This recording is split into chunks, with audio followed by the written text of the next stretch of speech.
নির্বাচন তো আয় হচ্ছে সামনে 12 তারিখ ভোট। ভোটটা কেটা কারে দিবি চাচা? আপনি কারে দিবেন? ভাতিদা আমি নাঙ্গাতি কই বিএমপি রে, আমি তো ভোটটা দানে শিশু দেওয়ান লাগবো। তাহলে অন্তর তুই কি মার হাতে ভোটটা দিবি? আমি তো এবার চিন্তা করতেছি দাড়ি ফাল্লা তুই ভুট্টা তো। ভাতিদা তুমি কোন দলের সাপোর্ট করতে? আমি তো চাচা এবার এনসিবির এই ভোটটা দেন সাপলা গলি মারাতে।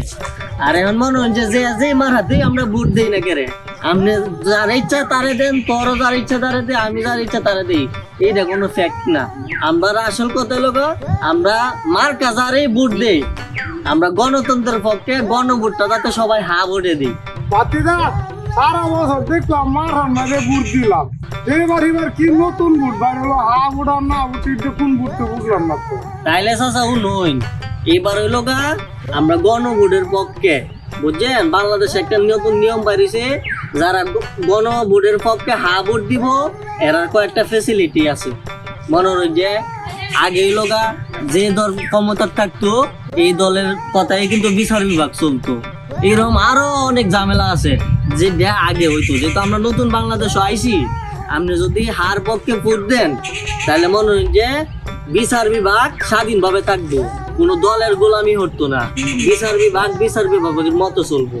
তারপরে মনে হয় যে কোনো দল 10 বছরের বেশি প্রধানমন্ত্রী একজনের দিতে পারতো না, প্রধানমন্ত্রী পালাক্রমে চেঞ্জ হইব। তারপরে মনে হয় যে সংসদে স্পিকার থাকে না, দেখুন যে বিরোধী দলের 1 মিনিট 2 মিনিট সময় দেয় না কথা বলার লাগবে।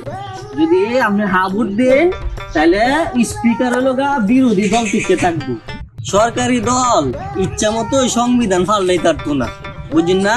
অতদিন মনে হয় যে আমরা অনেক দলের গোলামি হচ্ছি, এবার থেকে আমরা সবাই হা ভোটও দে আর আমরা মনে হয় যে বাংলাদেশের জনগণ আর কোনো সময় মানে দলের গোলামি হতাম না, দল আমরা গোলামি হরণ লাগবো।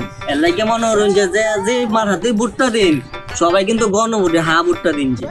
ও ভাতিদা তুমি ঠিক কইছো, আমরা বুড়ে দুইটা মানুষ আগে অত কিছু বুঝতাম না, কেন ভোট দিয়ে আমরা দিয়ে এবার না দে, আগে হা ভোটটাকে দেখে দেন সুন্দর হয়ে।